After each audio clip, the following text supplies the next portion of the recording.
जय श्री राम। आज की कथा में आप सभी भक्तों का हार्दिक स्वागत है। भगवान श्री हरि विष्णु और महालक्ष्मी की कृपा सदैव आप और आपके समस्त परिवार पर बनी रहे। आपसे एक विनती है कि आज मेरा जन्मदिन है और मैं आपसे बस एक चीज़ चाहता हूँ कि कमेंट बॉक्स में हैप्पी बर्थडे या जन्मदिन की बधाइयाँ आप मुझे दे सकते हैं और कमेंट बॉक्स में हैप्पी बर्थडे ज़रूर लिखें। इससे मेरा भी उत्साह बढ़ेगा और मुझे मेरे बर्थडे का गिफ्ट मिल जाएगा। तो इसी मंगल कामना के साथ चलिए आज की इस कथा का प्रारंभ करते हैं। ऋषि ने पूछा, हे सूत जी, अश्वत्थामा ने किस प्रकार सोते हुए मनुष्यों को मारने का पाप किया? कैसे धनुष कोटि में स्नान करके वह पाप मुक्त हुए? तब सूत जी बोले, ब्रह्मा, पहले पांडवों का धृतराष्ट्र के पुत्रों के साथ राज्य के लिए युद्ध छिड़ा। अनेक अक्षौहिणी सेनाओं से युक्त उस महाभारत में लगातार 10 दिनों तक संग्राम करके शांत नंदन भीष्म जी मारे गए। 5 दिन युद्ध करने पर द्रोणाचार्य, 2 दिन की लड़ाई में कर्ण और 1 दिन युद्ध करके राजा शल्य मार डाले गए। 18वें दिन युद्ध में जब दुर्योधन में सामना हुआ तब भीम ने गदा मारकर उसकी जांघा तोड़ डाली। इससे वह श्रेष्ठ राजा दुर्योधन दरोधारी हो गया।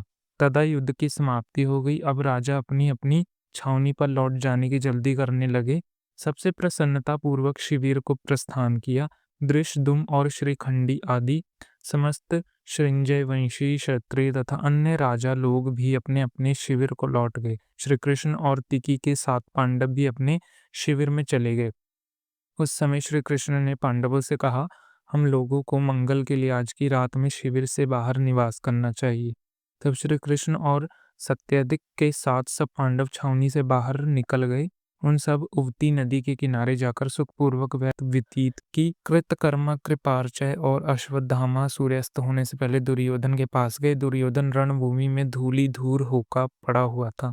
उसका सारा बदन रक्त से नहा गया था।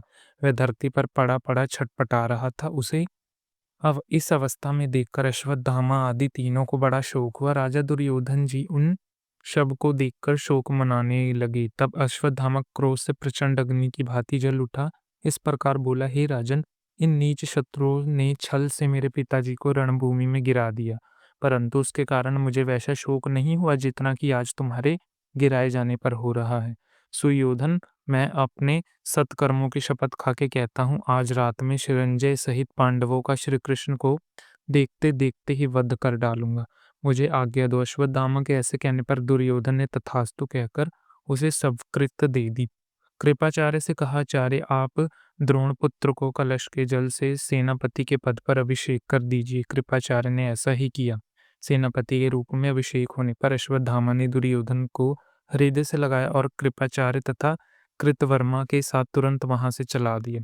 अब वह तीनों वीर दक्षिण की ओर गए और सूर्यास्त से पहले ही शिविर के समीप पहुंच गए। वहां पांडवों की भयंकर गर्जना सुनकर वे तीनों विजयाभिलाषा योद्धा भय से भाग चले। एक स्थान पर उन्होंने घोड़े को पानी पिलाया।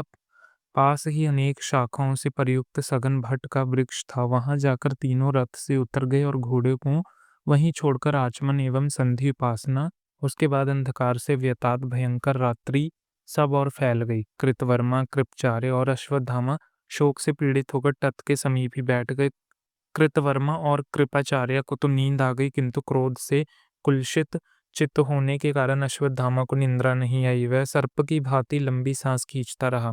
उसने देखा कि इस बरगद पर बहुत से कौवे रहते हैं और सबके सब भिन्न भिन्न शाखाओं पे सुखपूर्वक सो गए हैं। इतने में ही वहां मांस नामक एक पक्षी आया। वह बड़ा भयंकर था। मांस बहुत शब्द करके उस वृक्ष में छिप गया और उछल उछल कर सोए हुए कौवों को मारने लगा। थोड़ी ही देर में कौवों के कटे हुए अंगों से उस वृक्ष के सभी और का भाग अच्छिद्ध हो गया। इस प्रकार कौवों का अंत करके वह उल्लू बहुत प्रसन्न हुआ। अश्वत्थामा ने उल्लू की वह सारी करतूत रात में देखी। फिर उसने भी मन में ये निश्चय किया कि मैं भी इस प्रकार रात में सोते हुए शत्रुओं का संहार करूंगा। उसने उल्लू के क्रूर कृत्य को अपने लिए उद्देश्य बना लिया। सोचा कि सीधे मार्ग से युद्ध करेंगे तो मैं पांडवों को जीत नहीं सकूंगा, अंत छल से ही उन्हें मारना चाहिए। ऐसा विचार करके अश्वत्थामा ने सोते हुए कृपाचार्य और कृपावर्मा को जगाया और इस प्रकार कहा, निर्दय भीम ने राजा दुर्योधन के सिर पर लात मारी। अंत आज राज में पांडव में शिविर में जाके हम लोग उन्हें सोते में ही अस्त्र शस्त्र से मार डालेंगे। ये सुनकर कृपाचार्य ने कहा, सोते हुए को मारना इस लोक में धर्म नहीं है।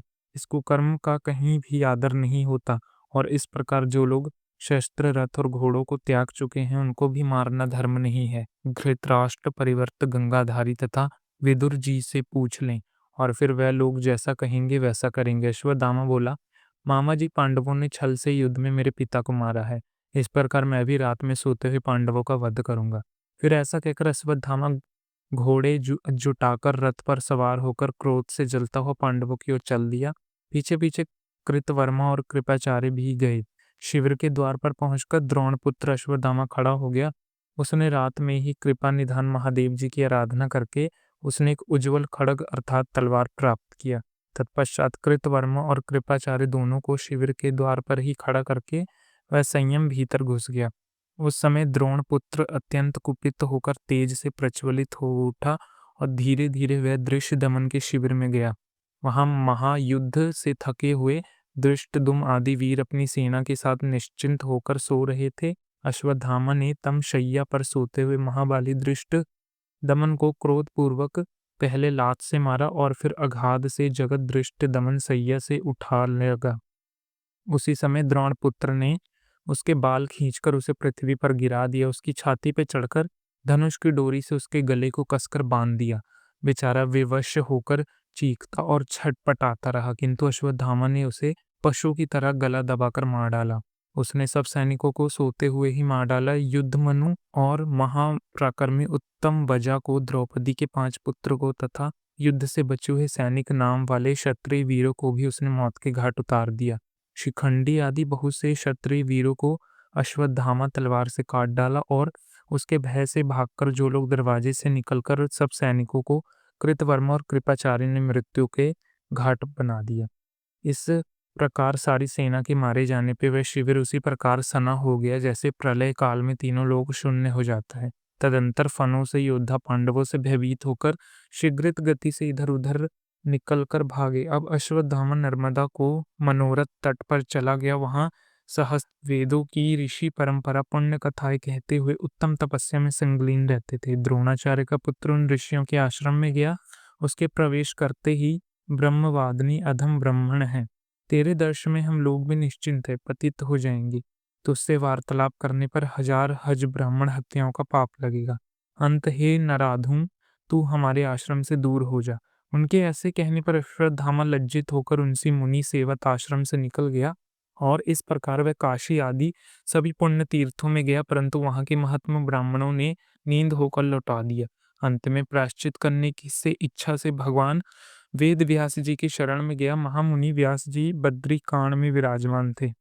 उनके पास जाकर जब वे भक्ति पूर्वक प्रणाम किया, तब व्यास जी ने उसे कहा, हे द्रोण कुमार, तुम शीघ्र मेरे आश्रम से निकल जा। सोते हुए को मारने के पाप से तू महापापी हो गया है। तेरे साथ बात करने से भी मुझे महापाप लगेगा। अश्वत्थामा बोला, भगवान, सबसे निंद होकर मैं आपकी शरण में आया हूँ। यदि आप भी ऐसी बातें करते हैं तो दूसरा कौन मुझे शरण देने वाला होगा। ब्राह्मण, मुझ पर कृपा करो, क्योंकि साधु पुरुष दिनों पे दया करने वाले होते हैं। सोते हुए मनुष्यों को मारने से जो पाप हुआ उसकी शांति के लिए आप मुझे कोई प्रायश्चित बताएं या कोई कारण सर्वज्ञात बताएं। अश्वत्थामा के ऐसे कहने पर व्यास जी ने दीर्घ काल तक सोच विचार कर उस पाप को शांत करने के लिए अश्वत्थामा को धर्मशास्त्र में कोई प्रवचित नहीं थी। तथापि मैं उस दोष के निवारण के लिए एक उपाय बताता हूँ। दक्षिण समुद्र के तट पर जो परम पवित्र राम सेतु है वह मोक्ष देने वाला है। धनुषकोटि नाम से विख्यात एक महान तीर्थ है जो बड़े बड़े पादकों का नाश करता है, मनुष्य को स्वर्ग एवं मोक्ष देने वाला है। उसमें स्नान करने से ब्रह्म हत्या आदि पापों से शुद्धि हो जाती है। वह पवित्र है, सबसे अधिक पवित्र तथा तीर्थों में सबसे उत्तम है। दुवश्यम और नरक के कलेश का नाशक तथा पुण्यजनक है। उस धनुषकोटि तीर्थ में जाकर तुम 1 महीना निरंतर स्नान करो। सोते हुए मारने का जो पाप तुम्हें लगा है तुम उससे शुद्ध हो जाओगे। महर्षि व्यास के इस प्रकार कहने पर अश्वत्थामा राम सेतु पर जाकर पुण्यदायिनी धनुषकोटि में पहुंचा। वहां उसने संकल्प पूर्वक 1 मास तक निरंतर स्नान किया। वह प्रतिदिन तीनों समय में रामेश्वर शिव की सेवा में रहता था। तद बीते हुए दिन में वह जल में स्नान करके उस पंचाक्षर मंत्र का जाप और उपवास किया करता। रात में भगवान रामेश्वर के समीप जागरण किया करता और दूसरे दिन पुनः संकल्प पूर्वक धनुष कोटि में स्नान करके श्री रामेश्वर की भक्ति पूर्वक सेवा करके तदंतर आनंद के आंसू बहाता।